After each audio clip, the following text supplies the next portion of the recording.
इसका कारण यह है कि वे ज़्यादा अच्छा हैमबर्गर बनाने पर ध्यान केंद्रित करते हैं और कारोबारी तंत्र के बारे में बहुत कम जानते हैं या बिल्कुल भी नहीं जानते। हवाई में मेरा एक मित्र बेहतरीन चित्रकार है।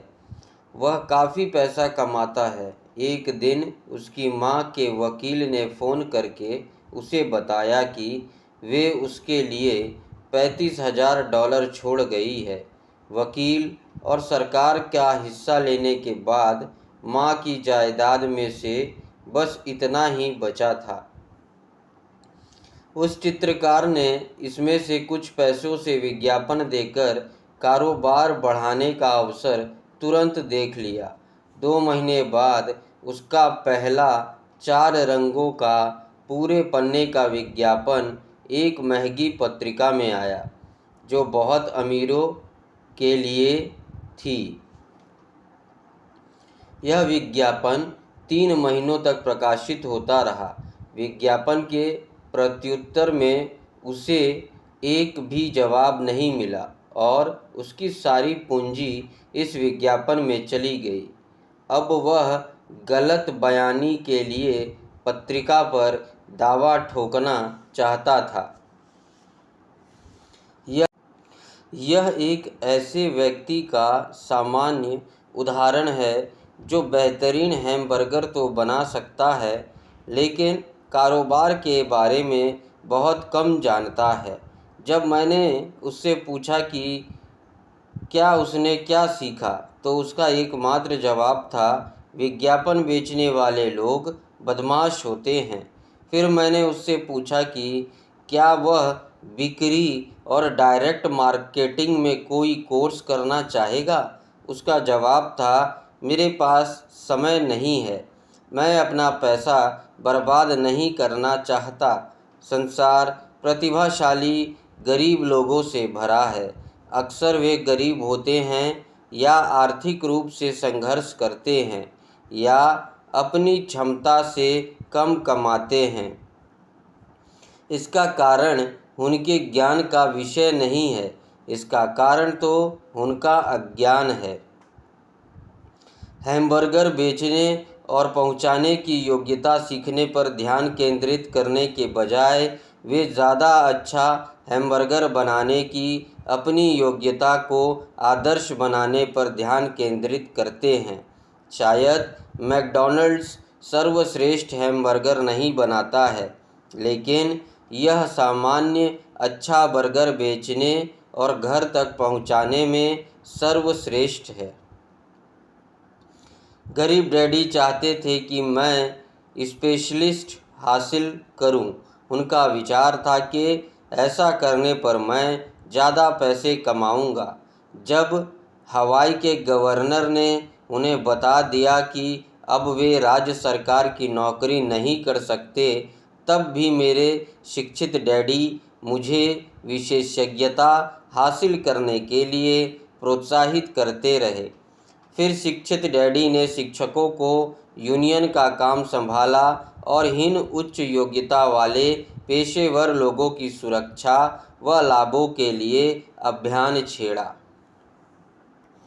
हम में से अक्सर बहस होती है, लेकिन मैं जानता हूँ उन्होंने यह बात कभी नहीं मानी कि अति विशेषज्ञता की वजह से ही शिक्षकों को यूनियन की सुरक्षा की ज़रूरत पड़ी थी।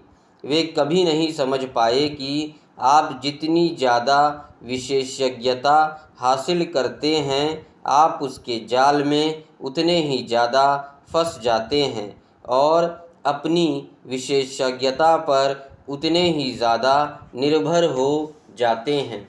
अमीर डैडी की सलाह यह थी कि माइक और मैं खुद को तैयार करें। कई कॉरपोरेशन भी ऐसा ही करते हैं। वे बिजनेस स्कूल से निकले युवा प्रतिभाशाली विद्यार्थी को लेते हैं और उसे इस तरह तैयार करते हैं ताकि एक दिन वह कंपनी की जिम्मेदारी संभाल ले।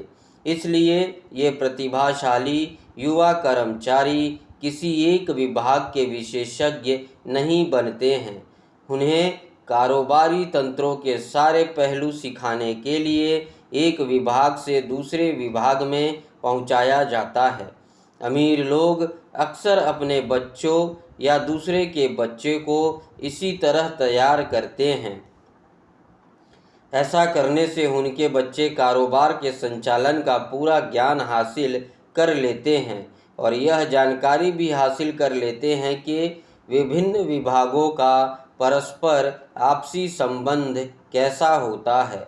द्वितीय विश्व युद्ध की पीढ़ी एक कंपनी की नौकरी छोड़कर दूसरी कंपनी में जाने का बुरा नहीं मानती थी। आज इसे चतुराई माना जाता है, क्योंकि लोग योग्यताओं से ज़्यादा विशेषज्ञता हासिल करने के बजाय एक कंपनी से दूसरी कंपनी में कूदना चाहते हैं। तो क्यों ना कमाने के बजाय ज़्यादा सीखने की इच्छा रखें। हो सकता है कि अल्पकाल में आपकी कमाई कम हो, लेकिन लंबे समय में इससे बहुत फ़ायदा होगा। सफलता के लिए प्रबंधन के जिन मुख्य योग्यताओं की ज़रूरत होती है वे है कैश फ्लो का प्रबंधन, तंत्रों या सिम्टम्स का प्रबंधन, तीसरा लोगों का प्रबंधन। बिक्री और मार्केटिंग सबसे महत्वपूर्ण विशेषज्ञतापूर्ण योग्यताएं हैं। बेचने की योग्यता ही व्यक्तिगत सफलता की बुनियादी योग्यता है। इसलिए आपको सामने वाले के साथ संप्रेषण में कुशल होना चाहिए, चाहे वह ग्राहक हो, कर्मचारी हो, बॉस हो, जीवन साथी हो या संतान हो। लिखने, बोलने और सौदेबाजी करने जैसी संवाद योग्यताओं सफल जीवन के लिए अनिवार्य है। वे योग्यताएं हैं जिन पर मैं लगातार काम करता हूं और अपने ज्ञान को बढ़ाने के लिए कोर्स में भाग लेता हूं या शैक्षणिक संसाधन खरीदता हूं। जैसे मैं बता चुका हूं, मेरे शिक्षित डैडी जितने ज़्यादा सक्षम बनते गए वे उतनी ही ज़्यादा कड़ी मेहनत करते गए। वे जितने ज़्यादा विशेषज्ञ बने, जाल में उतने ही ज़्यादा फंसते गए। हालांकि उनकी तनख्वाह बढ़ी, लेकिन उनके विकल्प कम होते चले गए। जब उन्हें सरकारी नौकरी से निकाल दिया गया, तब जाकर उन्हें पता चला कि पेशेवर दृष्टि से वे दरअसल कितने असुरक्षित थे। यह पेशेवर खिलाड़ियों जैसा होता है जो अचानक चोटिल हो जाते हैं या खेलने के लिहाज से उनकी उम्र ज़्यादा हो जाती है, उनकी ऊंची आमदनी वाली स्थिति चली जाती है और उनके पास निर्भर होने के लिए बहुत कम योग्यताएं ही होती है। मैं सोचता हूं कि इसलिए मेरे शिक्षित डैडी बाद में यूनियनों के इतने बड़े समर्थक बने। उन्हें एहसास हो गया था कि यूनियन की वजह से वे कितने फ़ायदे में रहते हैं। अमीर डैडी ने माइक और मुझे बहुत सारी चीज़ों के बारे में थोड़ा बहुत जानने के लिए प्रोत्साहित किया। उन्होंने हमें प्रोत्साहित किया कि हम अपने से ज़्यादा चतुर लोगों के साथ काम करें और स्मार्ट लोगों से एक टीम के रूप में काम कराएं। आज इस पेशेवर विशेषज्ञताओं को सिनर्जी या समन्वय कहा जाता है। आज मैं कई पूर्व स्कूल टीचर्स से मिलता हूं जो हर साल लाखों डॉलर कमा रहे हैं। वे इतना ज़्यादा इसलिए कमाते हैं क्योंकि उनमें अपने क्षेत्र की विशेषज्ञता पूर्ण योग्यताएं होने के साथ साथ दूसरी योग्यताएं भी हैं। वे पढ़ा सकते हैं, साथ ही बेच सकते हैं और मार्केटिंग भी कर सकते हैं। मैं बेचने और मार्केटिंग से ज़्यादा महत्वपूर्ण किसी योग्यता के बारे में नहीं जानता। बेचने और मार्केटिंग की योग्यताएं ज़्यादातर लोगों को मुश्किल इसलिए लगती है क्योंकि इन कामों में मूलतः अस्वीकृति का डर शामिल होता है। आप संवाद करने, सौदेबाजी करने और अस्वीकृति के डर से उबरने में जितने बेहतर होते हैं, जीवन उतना ही ज़्यादा आसान होगा। बेस्ट सेलिंग लेखिका बनने की इच्छा रखने वाली उस रिपोर्टर को मैंने जो सलाह दी थी, वही सलाह मैं आज हर व्यक्ति को देता हूँ। तकनीकी विशेषज्ञ बनने के अपने लाभ और हानियाँ होती है। मेरे कुछ दोस्त प्रतिभाशाली तो हैं, लेकिन वे दूसरों के साथ प्रभावी ढंग से संवाद नहीं कर पाते हैं। इसके फलस्वरूप उनकी आमदनी बहुत कम है। मैं उन्हें सलाह देता हूं कि वे कुछ खर्च करके साल भर तक बेचने की कला सीख ले। इससे भले ही उनकी कमाई ना बढ़े, लेकिन उनकी संवाद योग्यताएं तो बेहतर हो जाएगी और यह अनमोल है। अच्छे सीखने वाले, बेचने वाले और मार्केटिंग करने वाले के अलावा हमें अच्छे विद्यार्थी और अच्छे शिक्षक बनने की ज़रूरत भी है। सचमुच अमीर बनने के लिए हमें पाने के साथ साथ देने की भी ज़रूरत है।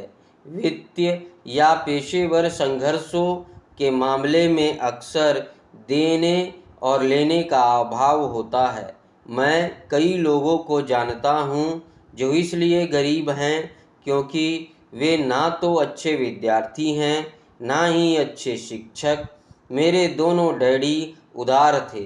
दोनों में ही पहले देने की आदत थी। सिखाना उनके देने का एक तरीका था। वे जितना ज़्यादा देते थे, उन्हें उतना ही ज़्यादा मिलता था। पैसे देने के मामले में ज़रूर उन दोनों में बड़ा भारी अंतर था। मेरे अमीर डैडी बहुत से पैसे दान करते थे। वे अपने चर्च को, अपनी परोपकारी संस्थाओं को और अपने फाउंडेशन को पैसे देते थे। वे जानते थे कि पैसा पाने के लिए आपको पैसे देना होता है। पैसा देना ज़्यादातर अमीर परिवार का रहस्य है। रॉकफेलर फाउंडेशन और फोर्ड फाउंडेशन जैसे संगठन इसी तरह बने हैं। ये संगठन इस तरह बनाए गए हैं ताकि वे अपनी दौलत बढ़ाते रहे और अनंत काल तक बांटते रहे। मेरे शिक्षित डैडी हमेशा कहते थे, जब मेरे पास थोड़ा अतिरिक्त पैसा आएगा तब मैं उसे दान दे दूंगा। समस्या यह थी कि कभी कोई अतिरिक्त पैसा आया ही नहीं, इसलिए वे ज़्यादा पैसा लाने के लिए ज़्यादा मेहनत का काम करते रहे। वे धन के सबसे महत्वपूर्ण नियमों को भूल गए थे। दो और आपको मिल जाएगा। इसके बजाय वे इस बात में यकीन करते थे, पाओ और फिर आप दोगे। निष्कर्ष में मैं यही कहना चाहता हूँ कि मैं अंततः दोनों डैडियों जैसा बन गया। मेरा एक हिस्सा कट्टर पूंजीपति का है जो पैसे से पैसे बनाने के खेल में प्रेम करता है। दूसरा हिस्सा सामाजिक रूप से जिम्मेदार शिक्षक का है जो गरीबों और अमीरों के बीच लगातार बढ़ती खाई के बारे में बहुत ज़्यादा चिंतित है। इस बढ़ती हुई खाई के लिए मैं मूल रूप से दकियानूसी शिक्षा तंत्र को जिम्मेदार मानता हूँ। इस अध्याय में हमने सीखा कि सीखने के लिए काम करें, पैसे के लिए काम ना करें। अगला अध्याय, अध्याय 7, बाधाओं को पार करना। किसी अमीर आदमी और किसी गरीब आदमी के बीच में मूलभूत अंतर यही होता है कि वे डर से मुकाबला कैसे करते हैं। जब लोग अध्ययन करके वित्तीय साक्षरता सीख लेते हैं, इसके बाद भी वित्तीय दृष्टि से स्वतंत्र बनने की राह में कई बाधाएं आ सकती है। 5 मुख्य कारण हैं जिनकी वजह से वित्तीय दृष्टि से साक्षर लोग संपत्ति वाले कॉलम को इतना ज़्यादा नहीं बढ़ा पाते कि उससे भारी कैश फ्लो उत्पन्न हो। ये 5 कारण हैं। पहला, डर। दूसरा, निराशावाद। तीसरा, आलस। चौथा, बुरी आदत। पांचवा, अहंकार। डर को पार करना। मैं आज तक ऐसे किसी व्यक्ति से नहीं मिला जिसे पैसे गंवाना अच्छा लगता हो, और आज तक मैं कभी किसी ऐसे अमीर व्यक्ति से नहीं मिला जिसने कभी पैसा ना गंवाया हो। लेकिन मैं बहुत से गरीब लोगों से ज़रूर मिला हूँ जिन्होंने एक भी पैसा नहीं गंवाया। मेरा मतलब है निवेश करने में। पैसा गंवाने का डर असली होता है। यही डर हर किसी को लगता है, अमीरों को भी। लेकिन समस्या डर लगना नहीं है। निर्णायक बात तो यह है कि आप इस डर से कैसे मुकाबला करते हैं। महत्वपूर्ण तो यह है कि पैसे गंवाने के बाद आप स्थिति से कैसे निपटते हैं। आप सफलता को किस तरह लेते हैं, उसी से आपके जीवन में फ़र्क पड़ता है। किसी अमीर आदमी और किसी गरीब आदमी के बीच में मूलभूत अंतर यही होता है कि वे उस डर से कैसे मुकाबला करते हैं। डरने में कोई बुराई नहीं है। पैसे के मामले में डरपोक होना भी कोई बुरी बात नहीं है। इसके बावजूद आप अमीर बन सकते हैं। हम सभी किसी एक चीज़ में बहादुर होते हैं और किसी दूसरी चीज़ में कायर। मेरे मित्र की पत्नी आपातकालीन कक्ष में नर्स है। जब भी वह खून देखती है, फुर्ती से काम में जुट जाती है। जब भी मैं निवेश का जिक्र करता हूँ तो वह दूर भाग जाती है। जब मैं खून देखता हूँ तो मैं भागता नहीं हूँ, मैं तो बेहोश हो जाता हूँ। मेरे अमीर डैडी धन संबंधी डरों को समझते थे। वे कहते थे, कुछ लोग सांप से डरते हैं, कुछ पैसे गंवाने से डरते हैं। दोनों ही फोबिया या भय है। तो पैसे गंवाने का डर का समाधान यह छोटा वाक्य था। अगर आप जोखिम और चिंता से नफरत करते हैं तो जल्दी शुरू कर दें। इसलिए बैंक बचपन से ही बचत की आदत डालने की सलाह देते हैं। अगर आप कम उम्र में ही शुरू कर देते हैं तो अमीर बनना ज़्यादा आसान होता है। मैं यहाँ विस्तार से नहीं बताऊँगा, लेकिन 20 साल की उम्र में बचत शुरू करने वाले और 30 साल की उम्र में बचत शुरू करने वाले 2 लोगों की दौलत में भारी अंतर होता है। चक्रवृद्धि ब्याज की शक्ति विश्व का एक अजूबा है। कहा जाता है कि मैनहट्टन टापू की खरीदारी सबसे सस्ते सौदों में से एक रही थी।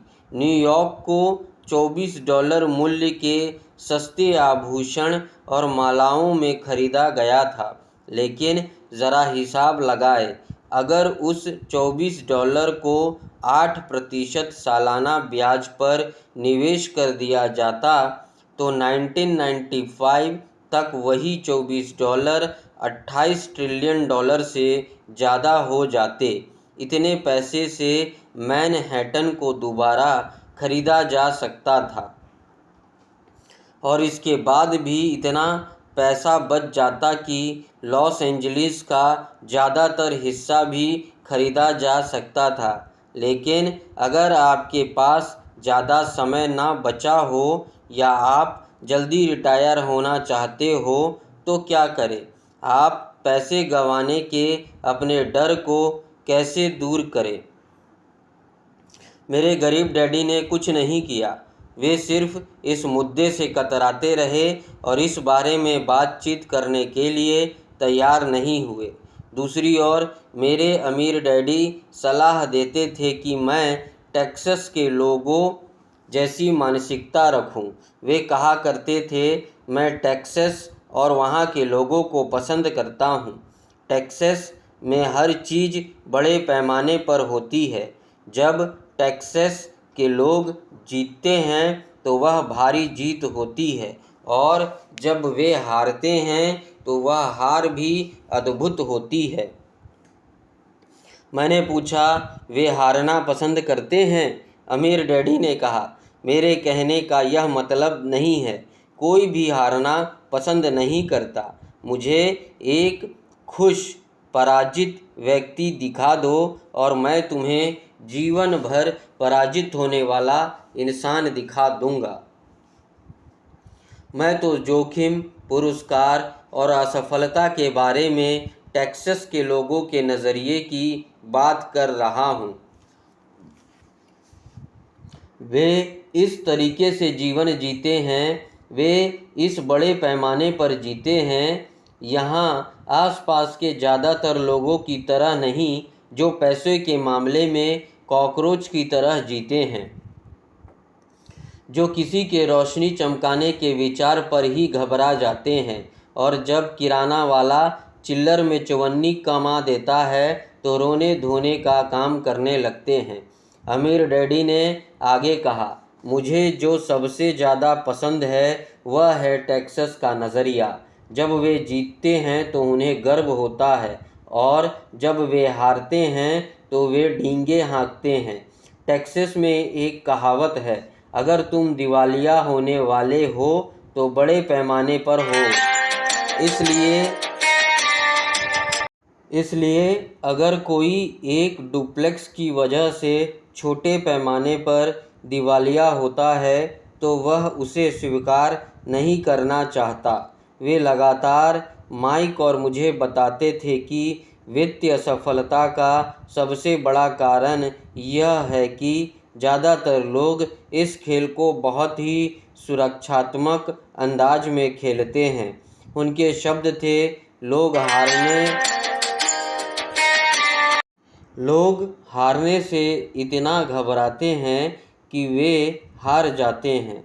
महान NFL क्वार्टरबैक फ्रेन टॉन्कटेन ने इसी बात को दूसरी तरह कहा है, जीतने का मतलब है हारने से नहीं डरना। मैंने अपनी ज़िंदगी में इस बात पर गौर किया है कि जीत आम तौर पर हार के ठीक बाद आती है। साइकिल चलाना सीखने से पहले मैं कई बार गिरा हूँ। मैं आज तक किसी ऐसे गोल्फ खिलाड़ी से नहीं मिला जिससे कभी कोई गोल्फ बॉल ना खोई हो। मैं ऐसे प्रेमियों से नहीं मिला जिनका दिल कभी ना टूटा हो, और मैं आज तक किसी ऐसे अमीर व्यक्ति से नहीं मिला जिसने कभी पैसा ना गंवाया हो। ज़्यादातर लोग वित्तीय दृष्टि से इसलिए नहीं जीत पाते क्योंकि पैसे गंवाने का दर्द अमीर बनने की खुशी से कहीं ज़्यादा होता है। तो ज़्यादातर लोग वित्तीय दृष्टि से इसलिए नहीं जीत पाते क्योंकि पैसे गंवाने का दर्द अमीर बनने की खुशी से कहीं ज़्यादा होता है।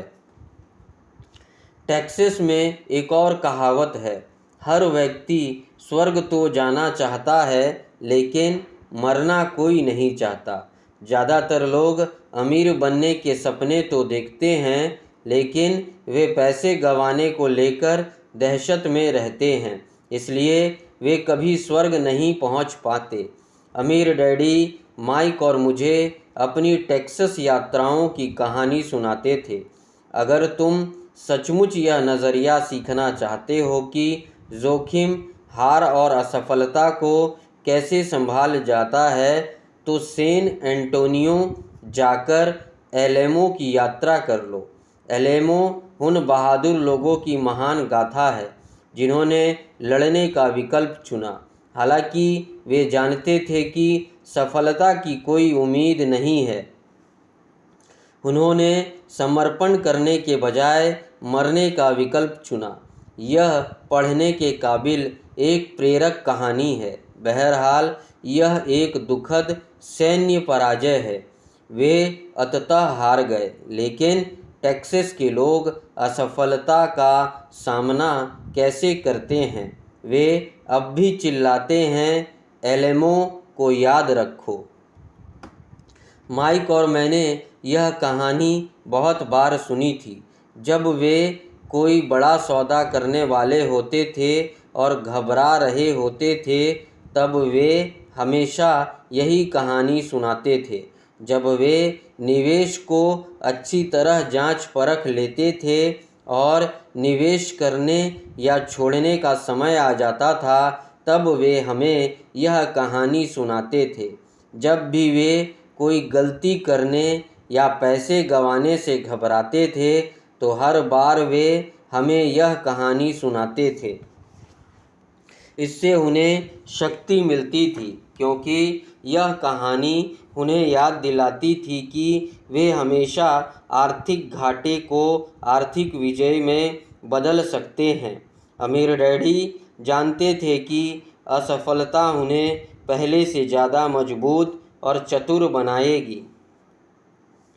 ऐसा नहीं है कि वे हारना चाहते थे, वे तो बस जानते थे कि वे कौन थे और वे पराजय का कैसे सामना करेंगे। वे उस पराजय को विजय में बदल लेंगे। इसी वजह से विजेता हुए और दूसरे पराजित। इससे उन्हें सीमा लांघने का साहस मिला, जबकि बाकी पीछे हट गए। इसलिए मैं टेक्सास के लोगों को इतना ज़्यादा पसंद करता हूँ।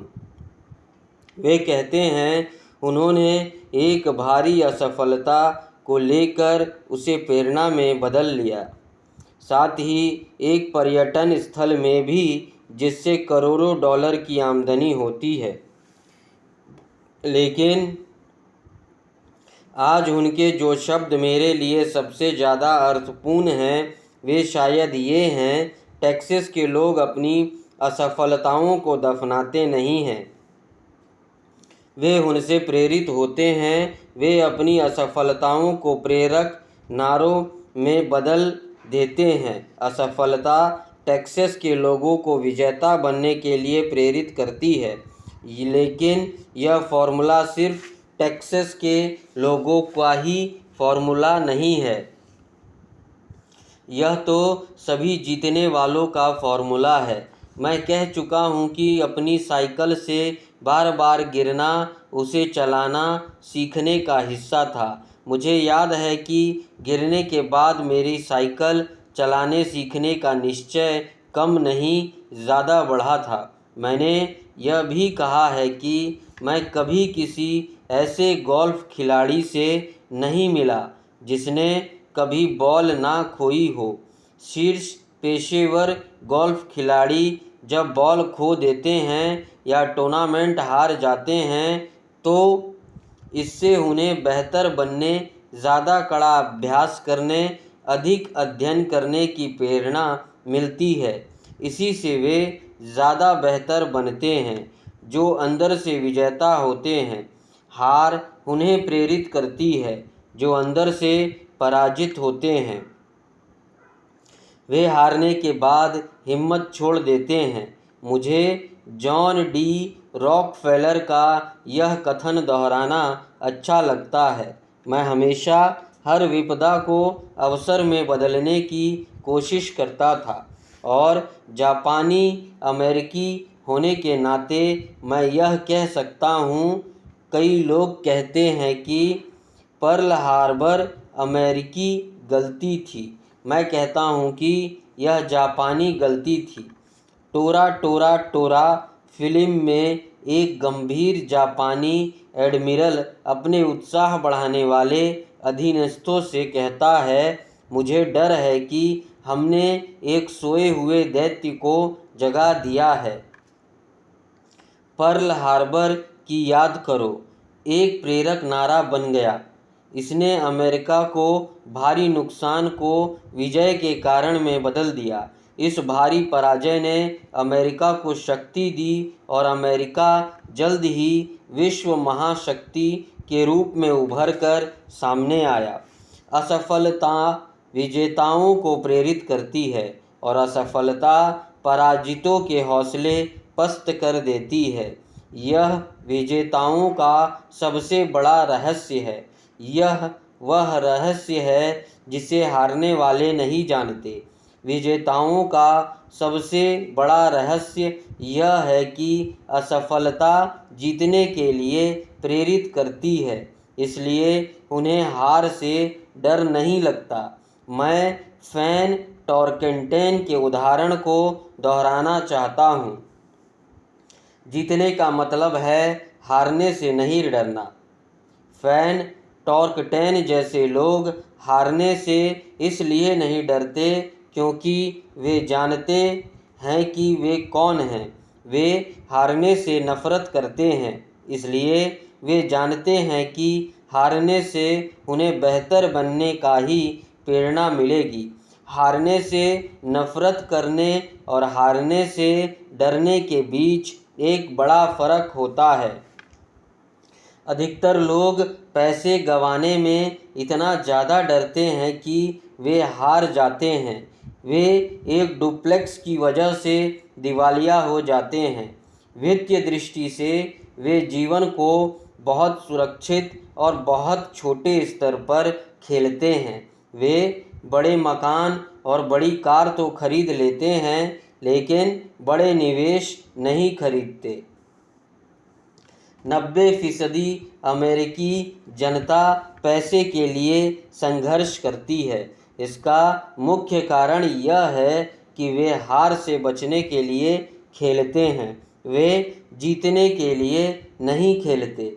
वे अपने वित्तीय नियोजकों या अकाउंटेंट्स या स्टॉक ब्रोकर्स के पास जाकर एक संतुलित पोर्टफोलियो खरीद लेते हैं। ज़्यादातर के पास बहुत सारी नकदी, एफडी, कम ब्याज वाले बॉन्ड, म्यूचुअल फंड्स और कंपनियों के कुछ शेयर होते हैं।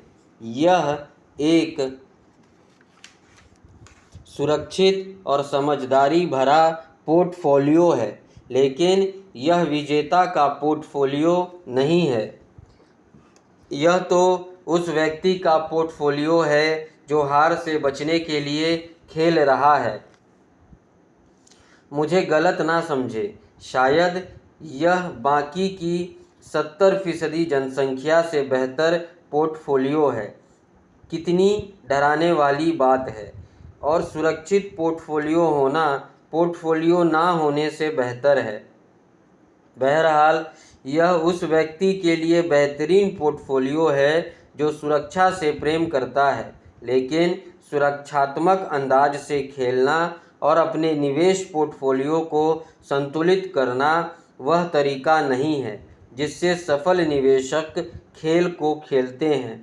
अगर आपके पास कम पैसा है और आप अमीर बनना चाहते हैं तो आपको संतुलित नहीं, केंद्रित बनना होगा।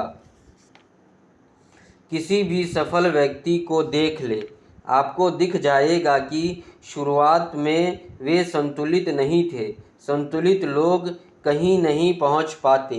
वे एक ही जगह पर रुक जाते हैं।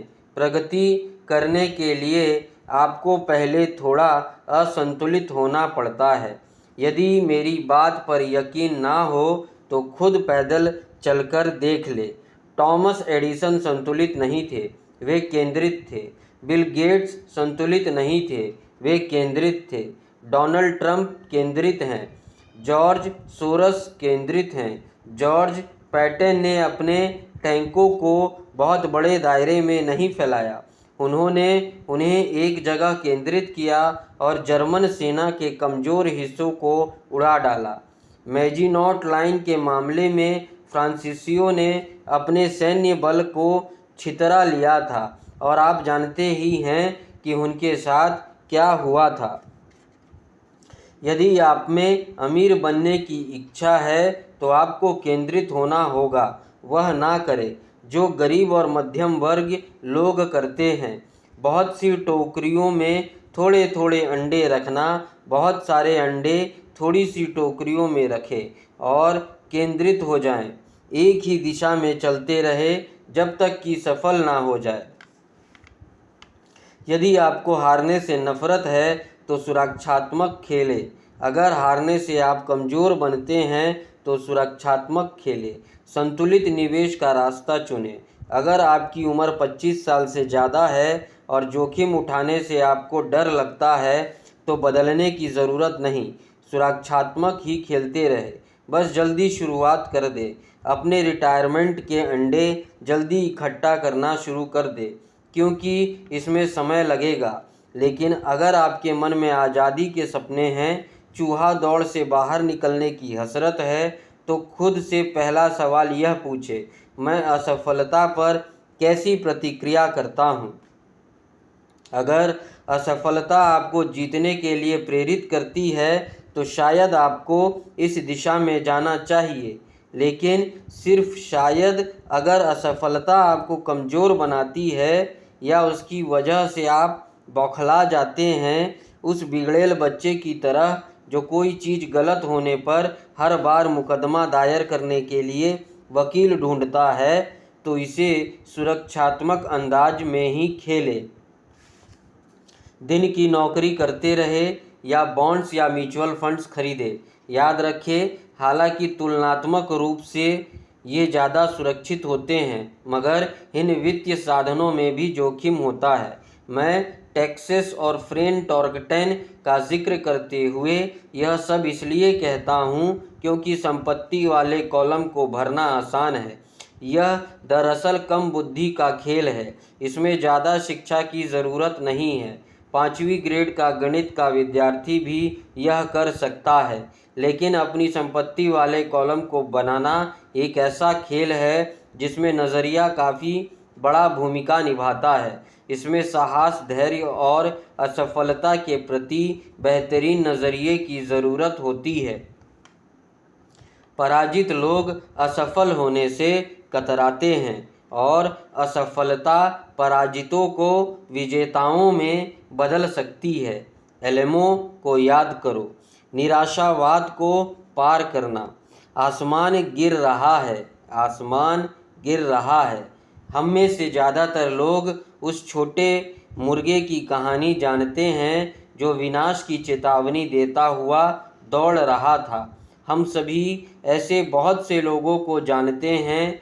हम में से हर एक के भीतर एक छोटा मुर्गा रहता है। जैसे मैंने पहले बताया था, निराशावादी व्यक्ति दरअसल एक छोटा मुर्गा होता है। जब शंका और डर हमारे विचारों पर हावी हो जाते हैं तो हम सभी छोटे मुर्गे की तरह बन जाते हैं। शंकाएं हमें सभी के मन में होती है। मैं स्मार्ट नहीं हूँ, मैं पर्याप्त अच्छा नहीं हूँ, अमुक मुझसे बेहतर हैं। हमारी शंकाएं हमें निष्क्रिय बना देती है। हम क्या होगा वाला खेल खेलने लगते हैं। अगर मेरे निवेश करने के ठीक बाद अर्थव्यवस्था धाराशाही हो गई तो क्या होगा? अगर मेरा नियंत्रण खत्म हो जाए और मैं समय पर पैसे ना लौटा सकूं तो क्या होगा? अगर चीज़ें मेरी योजना के हिसाब से नहीं होती हैं तो क्या होगा? या हमारे मित्र या प्रियजन भी हमें अपनी कमियों की याद दिला सकते हैं। वे अक्सर कहते हैं, तुम्हें ऐसा क्यों लगता है कि तुम यह कर सकते हो? अगर यह विचार इतना ही बढ़िया होता तो अब तक इसे किसी दूसरे ने क्यों नहीं किया? यह कभी कारगर नहीं होगा। तुम्हें पता ही नहीं कि तुम किस बारे में बोल रहे हो। शंका के ये तीर अक्सर इतने तीखे होते हैं कि हम काम शुरू ही नहीं करते हैं। हमारे दिल में डर बैठ जाता है। कई बार तो हमारी नींदें भी उड़ जाती है। हम आगे कदम ही नहीं उठा पाते हैं। इसलिए हम सुरक्षित चीज़ों के साथ ही बने रहते हैं, जिसका नतीजा यह होता है कि अवसर हमारे पास से गुजर जाते हैं। हम जीवन को पास से गुजरते देखते हैं और अपने भयभीत दिल के साथ अकम्पनीय अवस्था में बैठे रहते हैं।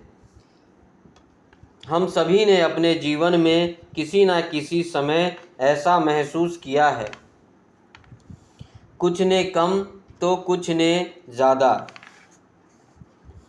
फिडेलिटी मैजेलेन म्यूचुअल फंड के मशहूर मैनेजर पीटर लिंच आसमान गिरने की चेतावनी को शोर कहते थे, जो हम सभी सुनते हैं।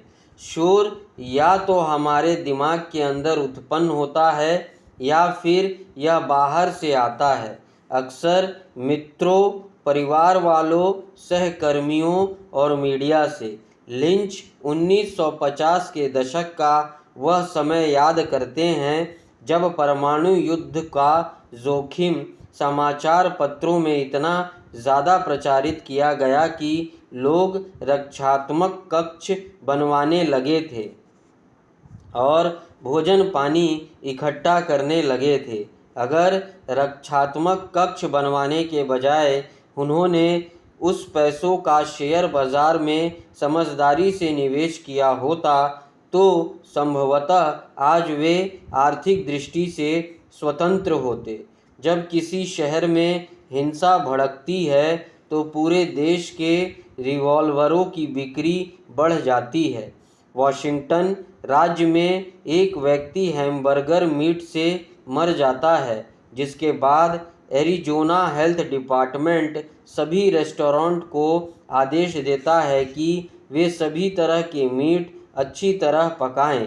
एक दवा कंपनी फरवरी में टीवी विज्ञापन देकर लोगों को सर्दी होते दिखाती है। नतीजा यह होता है कि सर्दी भी बढ़ जाती है और उस दवा की बिक्री भी।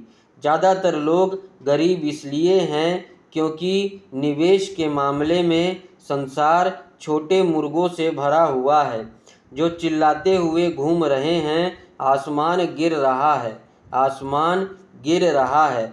और छोटे मुर्गों की बात का असर इसलिए ज़्यादा होता है क्योंकि हम में से प्रत्येक के भीतर एक छोटा मुर्गा रहता है। विनाश की अफवाह और निराश की बातों से आपके मन में शंका और डर पैदा ना हो, इसके लिए अक्सर भारी साहस की ज़रूरत होती है। लेकिन हर समझदार निवेशक जानता है कि सबसे बुरे दिखने वाले समय दरअसल पैसा बनाने के सबसे अच्छे समय होते हैं। जब बाकी सभी लोग कदम बढ़ाने से बहुत डर रहे होते हैं तो वे ट्रिगर दबा देते हैं और उन्हें पुरस्कार मिल जाता है।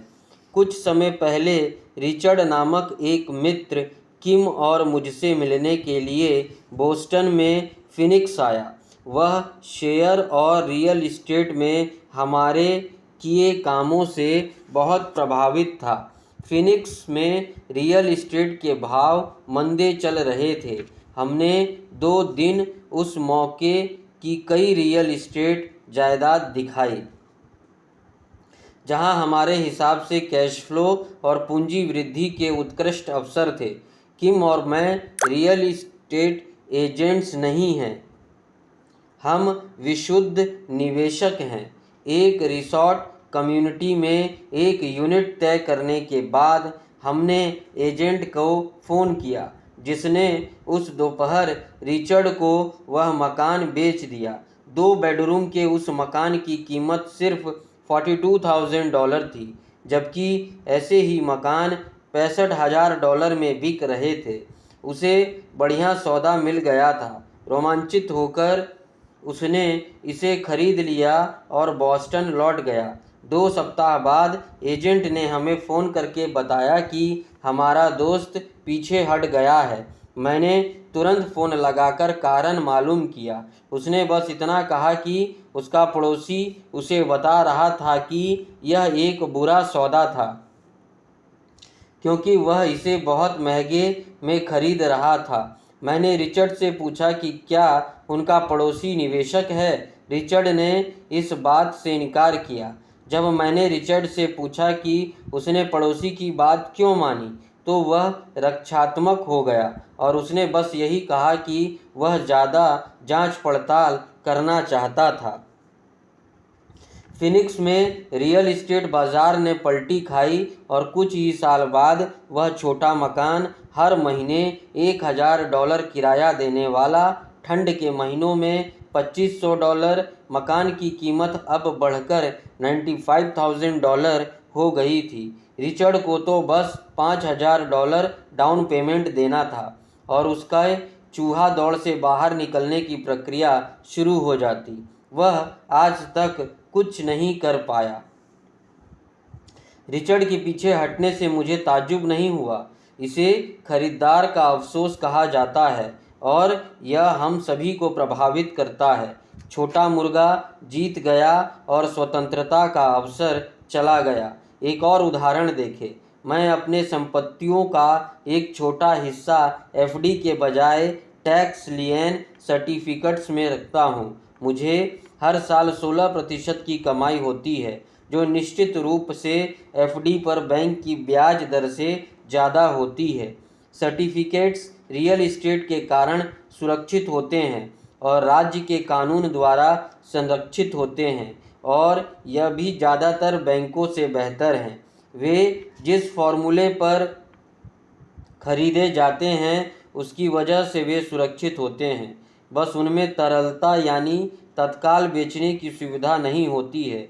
इसलिए मैं उन्हें 2 से 7 साल तक की एफडी मानता हूँ। हर बार जब मैं किसी को बताता हूँ कि मैं अपने पैसे को इस तरह रखता हूँ तो लोग मुझसे कहते हैं कि यह खतरनाक है, खास तौर पर तब जब उनका खुद का पैसा एफडी में लगा हो। वे मुझे बताते हैं कि मुझे ऐसा क्यों नहीं करना चाहिए। जब मैं उनसे पूछता हूँ कि उन्हें यह ज्ञान कहाँ से मिला तो वे किसी मित्र या निवेश पत्रिका का हवाला देते हैं। उन्होंने यह काम कभी नहीं किया है, लेकिन वे वह काम करने वाले आदमी को बता रहे हैं कि उसे यह क्यों नहीं करना चाहिए। मैं 16% की न्यूनतम आमदनी की उम्मीद करता हूँ, लेकिन शंका से भरे लोग इससे कहीं कम मुनाफे को स्वीकार करने के लिए तैयार रहते हैं। शंका महंगी साबित होती है। मेरा मानना है कि यही शंकाएं और निराशावाद ही ज़्यादातर लोगों को गरीब बनाए रखता है, उन्हें सुरक्षात्मक खेल खेलने पर विवश करता है। असल संसार इंतज़ार कर रहा है कि आप अमीर बने। सिर्फ आपकी शंकाएं ही आपको गरीब रखे हुए है। जैसा मैंने कहा था, चूहा दौड़ से बाहर निकलना तकनीकी दृष्टि से आसान होता है। इसमें ज़्यादा शिक्षा की ज़रूरत नहीं होती, लेकिन अपनी शंकाओं के कारण ही ज़्यादातर लोग निष्क्रिय रहते हैं और चूहा दौड़ से बाहर नहीं निकल पाते। अमीर डैडी कहते थे, निराशावादी कभी नहीं जीतते हैं। अनियंत्रित शंका और डर के कारण इंसान निराशावादी बन जाता है। निराशावादी आलोचना करते हैं जबकि विजेता विश्लेषण करते हैं। अमीर डैडी स्पष्ट करते थे कि आलोचना आंखें बंद कर देती है, जबकि विश्लेषण उन्हें खोल देता है। विश्लेषण से विजेताओं को यह देखने की अनुमति मिलती है कि आलोचक अंधे हैं। इसकी बदौलत वे उन अवसरों को भी देख लेते हैं जो किसी दूसरे को नहीं दिख पाते हैं, और दूसरे लोग जिन मौक़ों को नहीं देख पाते उन्हें देखने की क्षमता हर तरह की सफलता की कुंजी है। जो भी व्यक्ति वित्तीय स्वतंत्रता चाहता है उसके लिए रियल एस्टेट एक शक्तिशाली निवेश साधन है। यह एक अनूठा निवेश साधन है, लेकिन जब भी मैं रियल एस्टेट के साधन का जिक्र करता हूँ मुझे प्रायः यह सुनने को मिलता है, मैं टॉयलेट ठीक नहीं करना चाहता। इसी के पीटर लिंच शोर कहते हैं। इसी को मेरे अमीर डैडी निराशावादी के बहाने कहते थे। वह व्यक्ति जो आलोचना करता है और विश्लेषण नहीं करता, ऐसे व्यक्ति जिसके दिमाग पर शंकाओं और डरों का पर्दा